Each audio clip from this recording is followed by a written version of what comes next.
안녕하세요. 이번 시간에는 경희대학교 수시 고른기회 전형에 대해서 알아보겠습니다. 사정관님 안녕하세요. 반갑습니다. 경희대학교 조민경 사정관입니다. 수시 모집 고른기회 전형은 유형 구분도 있고 지원 자격도 다양하던데요.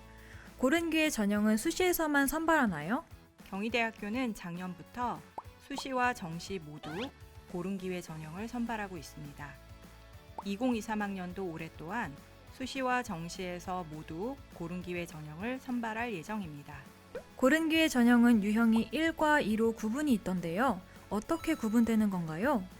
수시 고른기회 전형 1은 국가가 정한 자격이고 고른기회 전형 2는 경희대가 독자적으로 지정한 자격을 말합니다.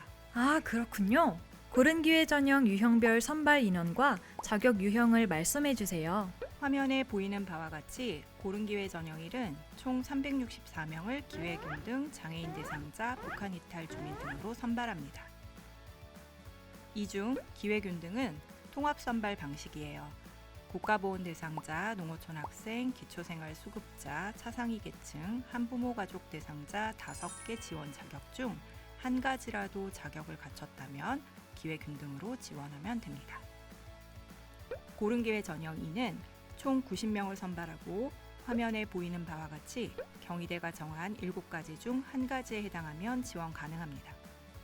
그리고 고른기회 전형은 서류평가 70%와 학생부 교과 성적 30%로 선발하니 참고하세요.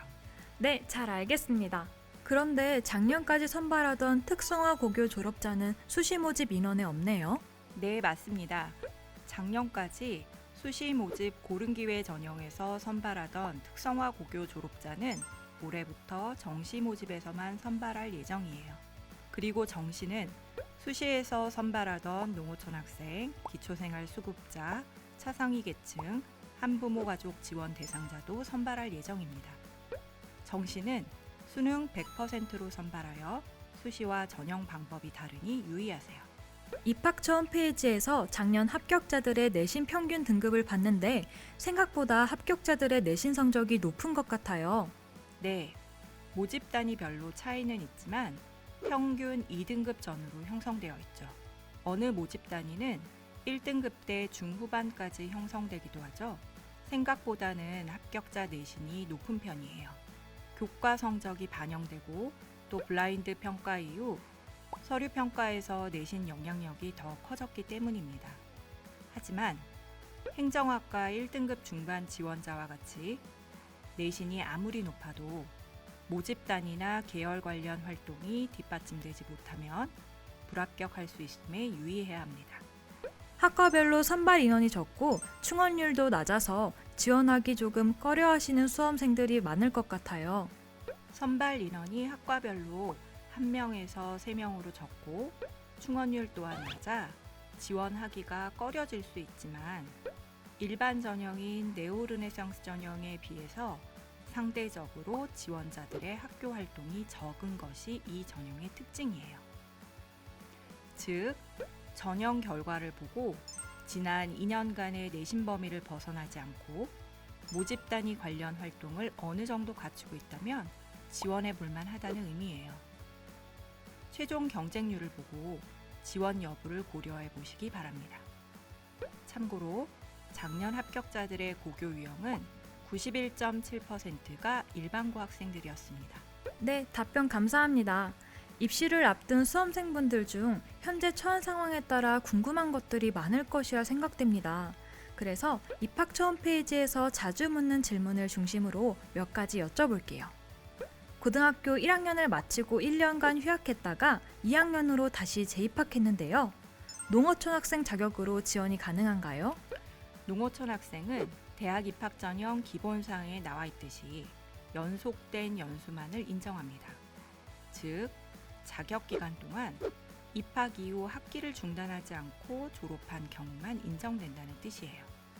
더 쉽게 표현하면 농어촌 지역을 벗어나지 않고 재학과 거주를 연속적으로 하는 것을 의미합니다. 예를 들어 외국으로 교환 학생을 다녀온 경우라면 특별 전형의 취지를 위반한 사항이므로 자격이 되지 않을 수 있어요. 대학은 추가적으로 출입국 사실 증명서를 요구할 수 있으니 참고하세요. 아, 네. 농어촌 학생 유형 1에 지원할 때 부모님의 직장 서류는 왜 제출해야 하나요? 이 전형은 대도시와 다른 열악한 환경을 고려해서 만들어진 특별 전형임을 알아야 합니다.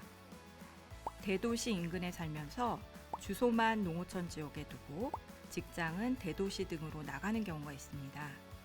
이 경우 대학은 심의를 통해 서류 평가에 불이익을 줄 수 있으니 지원 시 참고 바랍니다. 단, 군인처럼 국가 임무로 잦은 인사이동이 있는 경우는 근무 지역과 상관없이 예외적으로 인정합니다. 입학 후 지역의 행정구역이 변경되었는데 그래도 지원 자격을 인정받을 수 있을까요?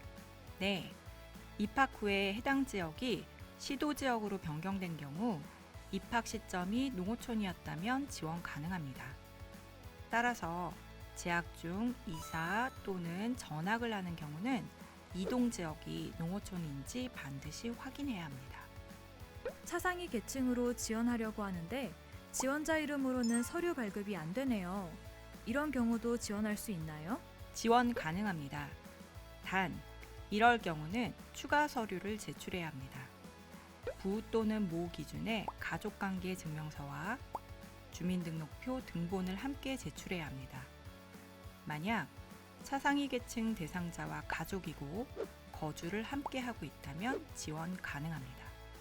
고른기회 전형 2 군인 및 소방 공무원 자녀로 지원할 때 군인이셨던 아버지가 이미 퇴직한 상태라면 퇴직자 자녀도 지원 가능할까요? 소방 공무원과 군인을 모두 재직하신 경우 경력 합산이 가능할까요? 부모님께서 군인 및 소방 공무원이셨다면 퇴직하셨더라도 지원이 가능합니다. 두 가지 재직 경력 합산도 가능하고요. 단, 군인은 의무 복무를 제외한 직업군인으로서의 재직 기간만 인정됩니다. 그리고 경력 증명서에는 연도와 날짜가 반드시 기재되어야 합니다. 부모님이 모두 중국 국적인데 어머니가 한국 국적인 현재 아버지와 재혼한 경우 중국인 어머니와 한국인 아버지로 구성된 가정인데 고른기회 전형 2에 다문화 가족의 자녀로 지원이 가능할까요? 이런 경우는 다문화 가족의 자녀 지원 자격에 해당하지 않습니다. 결혼 전 한국 국적을 가진 부 또는 모와 결혼 전 외국 국적을 가진 부 또는 모 사이에서 태어난 학생만을 다문화 가족의 자녀로 인정하기 때문입니다. 이 사례의 경우 학생의 친부모님은 모두 중국인으로 학생은 외국인의 자녀가 됩니다. 이 경우는 재혼을 통해서 다문화 가정을 이룬 경우이므로 지원 자격에 해당하지 않습니다. 지금까지 사정관님과 함께 수시 고른기회 전형 전략에 대해서 알아보았는데요. 사정관님, 상세한 설명 감사드립니다. 네, 수시 고른기회 전형을 준비하는 많은 수험생 여러분께 조금이나마 도움이 되었기를 바랍니다. 감사합니다.